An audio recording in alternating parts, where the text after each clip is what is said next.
Calisthenics is all about injuries, repetition and slow progress. It can seem hopeless and autistic. Do you know the situation? Why is everyone so crazy strong while I am so weak? What's wrong with me? This happened to me 1,000 times before. This is what I call skill inflation. It is like gym inflation, but with skills. Muscle up, straddle planche, and handstand were the god level skills in calisthenics. Now you see this on social media.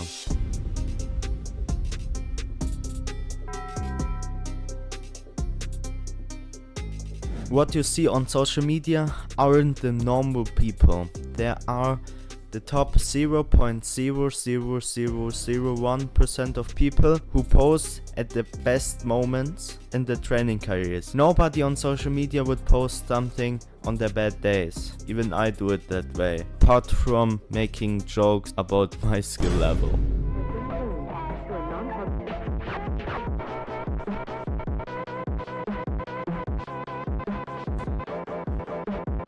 If people on social media aren't the average people, what does the average people look like? I've always wondered, can the average American do one push-up? Just one push-up. Robert, I want to give you $100. Perfect. All the way down, up.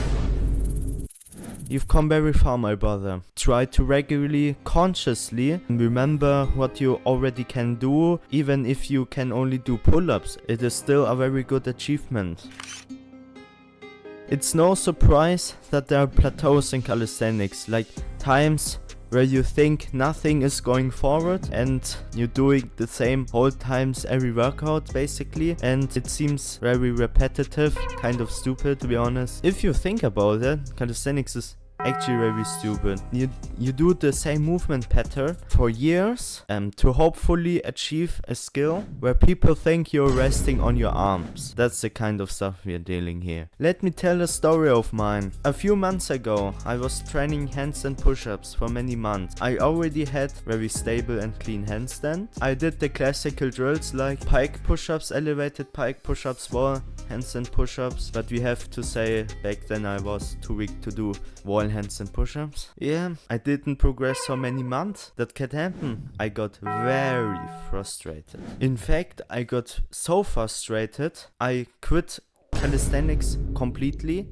and only did gym training basically and concentrated on building muscle. I did weighted pull-ups, I did bench press, I did rows, and I trained my arms, my bicep and my triceps, even my brachialis. I was fully turned into a gym bro. What I would do is I would start every workout, every push workout with a standing barbell press, the classic bodybuilding exercise.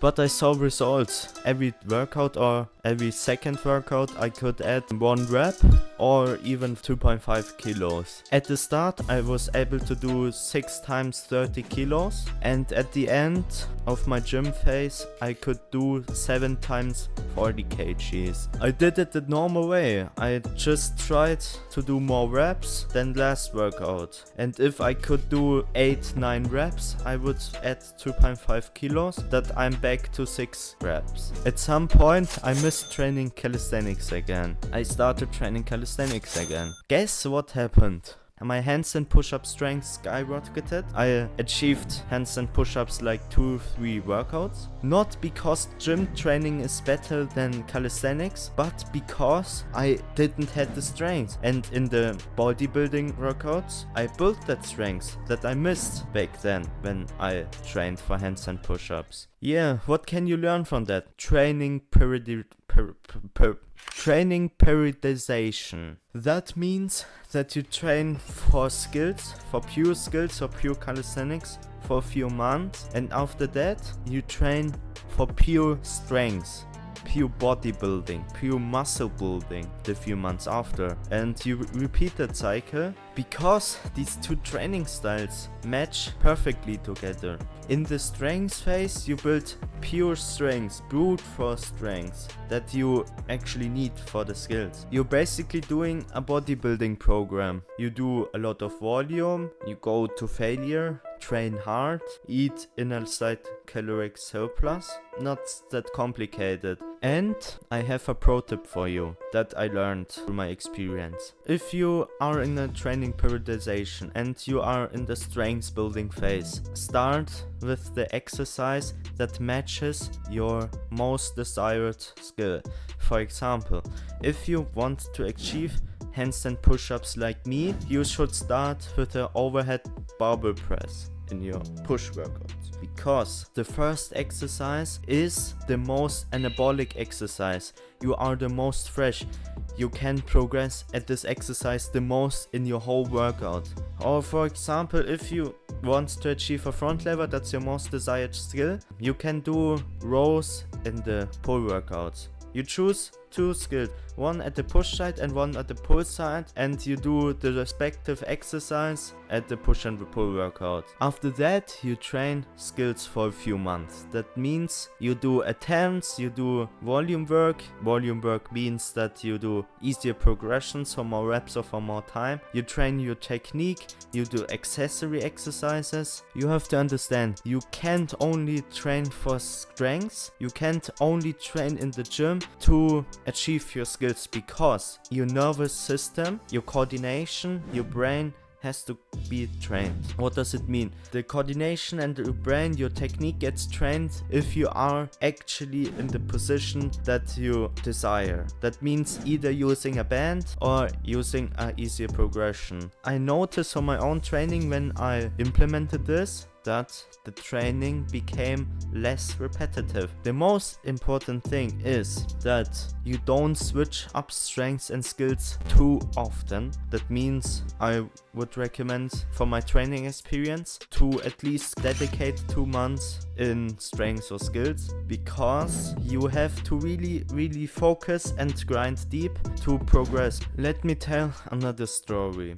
A few weeks ago, I grinded handstand press, that I get better, that I can, that kind of things, okay? Do the movement more fluently. But suddenly, after a few sets, I felt a sharp pain in my left shoulder and I panicked. What should I do? What should I do? And I decided to quit the push workouts, quit the handstands, quit the handstand push-up, quit the presses for a week. Guess what happened after that week? The pain came right back. The pain came back. That fucked me up mentally, really. I haven't had such thing in my whole calisthenics career. Yeah, that's the problem with calisthenics. Many problems with your joints, muscles, tendons occur, and you have to learn to deal with it. What did I do as a normal man? I searched it on YouTube. Why do I have shoulder pain in handstand push-up work?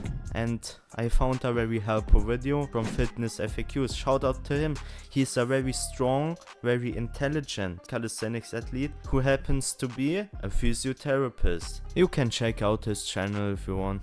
In this video, what I found, he recommends doing 3 exercises that basically trains the rotator cuff, trains the scapula, and trains all the small muscles in the shoulder and stability of the shoulder. Also, I forgot that. I did these exercises for 2 weeks and man, it worked. It worked, bro. I could return to my old intensity, train again, this type of stuff after 2 weeks. That's what I had to learn the hard way. You have to strengthen the weak muscles in your body, like your rotator cuff, like your scapula, and you have to train stability.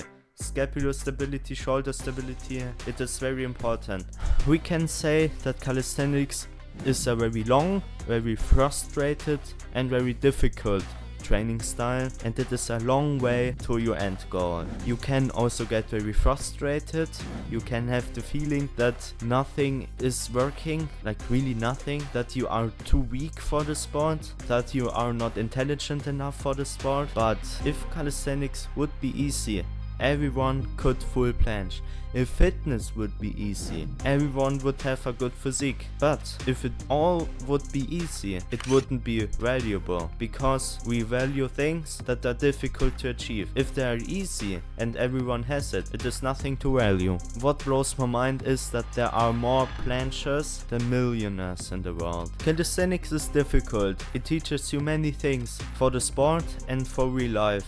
You learn to stay consistent with your goals. You get resilience to failure. You can fail again, and stand up and try again. That is the most important thing that you learn from calisthenics. You fail so much at calisthenics that is crazy. There's a saying, a winner is a loser who tried one more time. Failing is the learning process of calisthenics, and you should learn to fail as often as possible, basically, is my experience. If you have that mindset, it will be much more easier for you to enjoy the process and not focus only on your goals too much. Yeah, I'm not that high level, but that's definitely what I experienced the last 2 years training calisthenics. I hope you achieve planche. We see you again.